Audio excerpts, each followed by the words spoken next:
The UK government is keen to attract private sector investment into the road network and is examining the options and models available. Scott Wilson, Associate Director at LeighFisher, is an expert on road pricing and policy, and in this interview discusses the options available to the government. First question up was looking at the current government thinking and what direction the government is heading in terms of road user policy. Well, at the moment it appears to be interested in commercialising the Highways Agency in order to get more efficiency gains from that and better performance. But it's clear that one of the key issues that it's facing is what's going to be the role of tolling.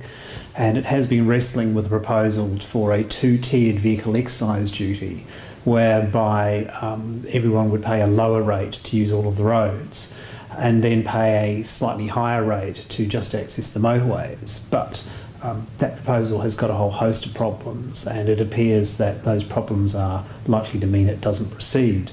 But it is looking at tolling on the basis that it might bring more money and then funding into the network. But that's quite controversial, given that it would mean that in some cases people would pay more than they do now.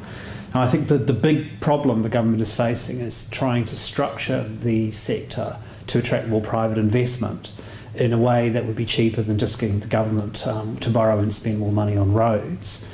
And part of the reason for that is that no one else has privatised roads without there being a revenue stream from tolling.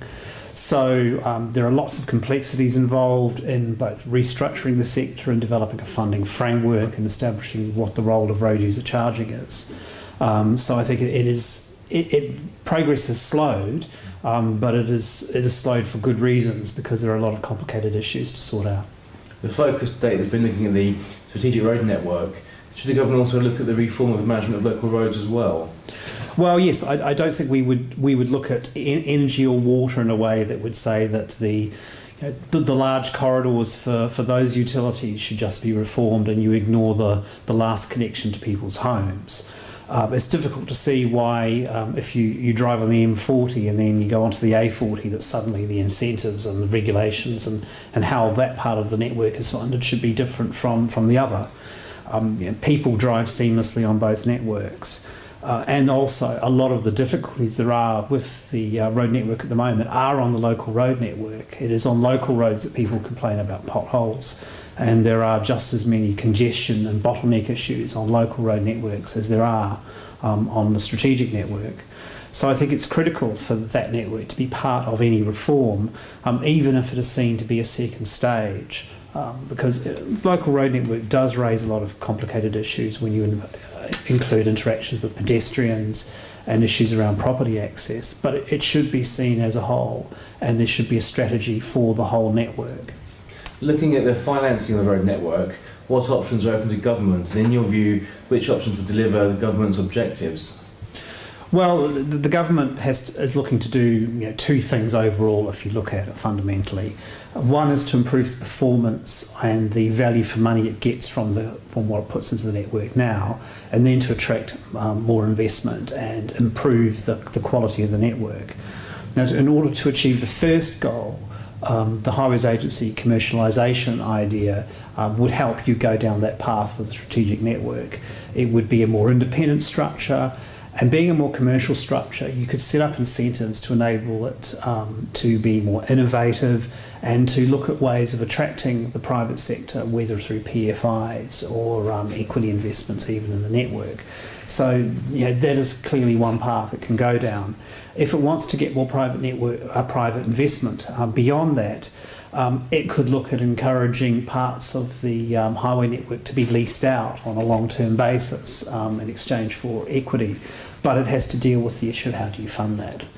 And I think what's actually more important at this stage is to restructure the sector, commercialise the Highways Agency, and perhaps do the same thing for local roads. Let that bed down and develop that new funding framework and regulatory framework, and allow PFIs to come in, and then look at taking the next big jump to privatisation. There is a lot to do, and I think alongside that, in terms of funding and in terms of tolls, There is the talk about hypothecating existing motoring taxes to provide some certainty of funding, which would also deliver that for the private sector.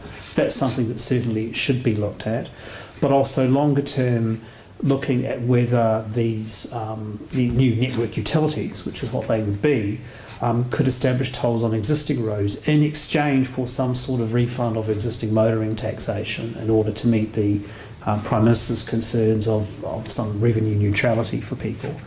And Oregon has already trialled the technology capable of doing that, so that you may pay for distance where you use the roads, go to the petrol pump and get a refund of, or partial refund of fuel tax. So it's technically possible, but it is complicated, and there are lots of issues to think through.